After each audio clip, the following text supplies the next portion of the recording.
ចាបងប្អូនទាំងអស់គ្នាអ្នកគ្រូតែងតែធ្វើคลิปវីដេអូច្រើនទាក់ទងនឹងលេខទូរស័ព្ទហុងស៊ុយបែបវិទ្យាសាស្ត្របងប្អូនចាคลิปនេះគឺពិសេសខ្លាំងមែនទែនបងប្អូនតាំងចិត្តក្នុងការស្ដាប់ណាចាលេខទូរស័ព្ទគឺមានធម៌ពលពិតដល់យើងបងប្អូនចាពីព្រោះយើងធ្វើការតំណែងជាមួយនឹងមនុស្សជុំវិញខ្លួនក៏ដូចជាចាយើង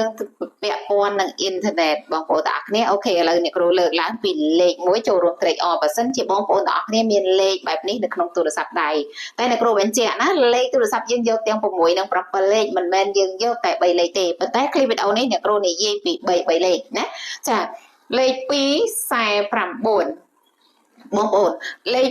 249នេះធម៌ពលនៃលេខទាំង3លេខនៅជាមួយគ្នានេះគឺល្អខ្លាំងមែនទែនបងប្អូនទាំងអស់គ្នាប្រសិនជាបងប្អូនណាមានអ្នកគ្រូចូលរួមត្រេកអរខ្លាំងតែម្ដងចាលេខនេះហៅថាលេខតាក់ទងនឹងលេខសម្ដីសារិកាណាបងប្អូនទាំងអស់គ្នាសម្ដីសារិកាវាហាក់បើយើងនិយាយភាសាមួយទៀតថាវាចាសារិកាវាចារបស់យើងសម្ដីរបស់យើងធ្វើឲ្យអ្នកផងទាំងឡាយគេស្រឡាញ់ចូលចិត្តនិងមេត្តាយើងទៀតផងហើយប្រសិនជាយើងជាមនុស្សម្នាក់ដែលអ្នករស់ស៊ីឬក៏ហៅថាអ្នកជំនួញបងប្អូនទាំងអស់គ្នាចាចំពោះលេខ249នេះតែលេខល្បីល្បាញលេខចរចាលេខការតូតលេខនិយាយស្អីណាចាលេខនេះគឺល្អខ្លាំងមែនទែនចូលរួមត្រេកអរបើសិនជាបងប្អូនមានលេខបែបនេះចា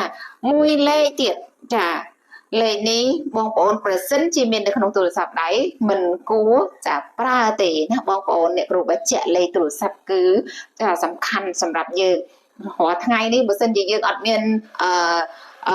ទូរស័ព្ទទេអត់មានលេខទេអត់មានប្រព័ន្ធអ៊ីនធឺណិតទេបងប្អូនអត់ឃើញអ្វីទាំងអស់មែនទេបងប្អូនទាំងអស់គ្នាព័ត៌មានឥឡូវនេះគឺកំពុងតែចាប្រទេសយើងមានបញ្ហានេះយើងប្រើទាក់ទងនឹងប្រព័ន្ធអ៊ីនធឺណិតយើងមើលព័ត៌មានគ្រប់យ៉ាងក៏តាម social media មែនទេបងប្អូនចាអញ្ចឹងលេខ489ចាលេខ89ល្អក៏ប៉ុន្តែលេខ489នេះនៅជាមួយគ្នាคล้ายជាលេខមួយដែលមានបញ្ហាណាបងប្អូនទាំងអស់គ្នាអញ្ចឹងមិនថាលេខទូរស័ព្ទត្រូវចម្រាញ់ខ្លាំងមែនទេ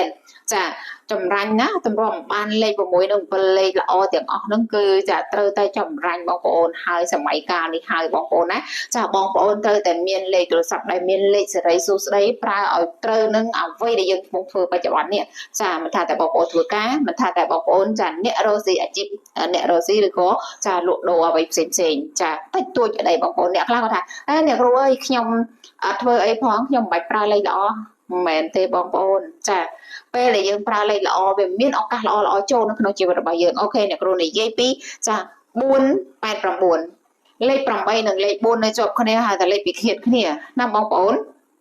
ធ្វើយើងស្មុគស្មាញការដែលយើងខលចេញខលចូលហ្នឹងវាមានសញ្ញារលកសញ្ញាឬគេហៅថាមានសេវាហ្នឹងណាចាហ្នឹងហើយបងប្អូនទាំងអស់គ្នាគឺវាមានធម៌ពលពេលដែលយើងប្រើនៅជាមួយគ្នាលេខ4និងលេខចាប់8នៅជាមួយគ្នានេះ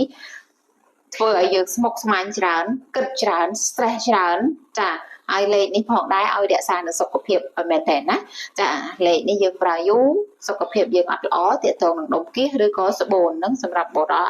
និងស្ត្រី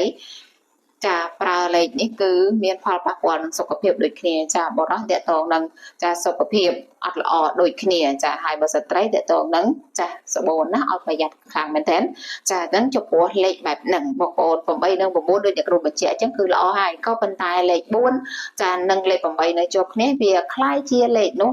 អត់ល្អតែម្ដងចាបងប្អូនប្រសិនជាបងប្អូនចង់ដឹងទាក់ទងនឹងលេខទូរស័ព្ទរបស់បងប្អូនទាំង6និង7លេខត្រូវនឹងយុគសម័យកាលនេះទេចាត្រូវនឹងអាជីពការងាររបស់បងប្អូនដែរទេបងប្អូនតំណងមកនឹងគ្រូដោយផ្ទាល់ចាតាមរយៈ Telegram ក៏បានតាមឆាត page ក៏បានចាតាមឆាត TikTok ក៏បានបងប្អូននេះអ្នកគ្រូដាក់នៅនឹងហើយណាចាមានទាំងឈ្មោះ page ឈ្មោះ TikTok និងឈ្មោះចា Telegram អ្នកគ្រូនៅនឹងហើយបងប្អូនចាបងប្អូនមើលរូបភាពខាងក្រោមទៅហើយបងប្អូនមួយទៀតចាមិនថាតែលេខទូរស័ព្ទទេបងប្អូនទាំងអស់គ្នាប្រសិនជាបងប្អូនចង់ចាប្រឹក្សាជាមួយអ្នកគ្រូដោយផ្ទាល់ទាក់ទងនឹងបងប្អូនចង់ទិញឡានចង់ទិញម៉ូតូឬក៏ចង់ទិញផ្ទះឬក៏បងប្អូនមានតូបរស៊ីលក់ដូរហ្នឹងណាបងប្អូនគឺចាបងប្អូនអាចទំនាក់ទំនងមកអ្នកគ្រូភាសាជាមួយអ្នកគ្រូបានណាបងប្អូនទាំងអស់គ្នាចាយើងទិញឡានមួយយើងទិញអស់លុយច្រើនណាមែនទេបងប្អូនអញ្ចឹងហើយគួរតែចាយើងជ្រើសរើសនៅផ្លាកលេខឡានផ្លាកលេខម៉ូតូនោះឲ្យល្អណាបងប្អូនអរគ្នាដើម្បីអីដើម្បីការដែលយើងជិះទៅណាមកណាហ្នឹងវាមានសុវត្ថិភាពចាមានសុវត្ថិភាពហើយធ្វើឲ្យផ្លូវចិត្តរបស់យើងហ្នឹង ជឿមួយថាលេខរបស់យើងល្អហើយអញ្ចឹងតែយើងជឿជាក់ដោយចាក្តីស្រឡាញ់ពីអ្នកគ្រូណា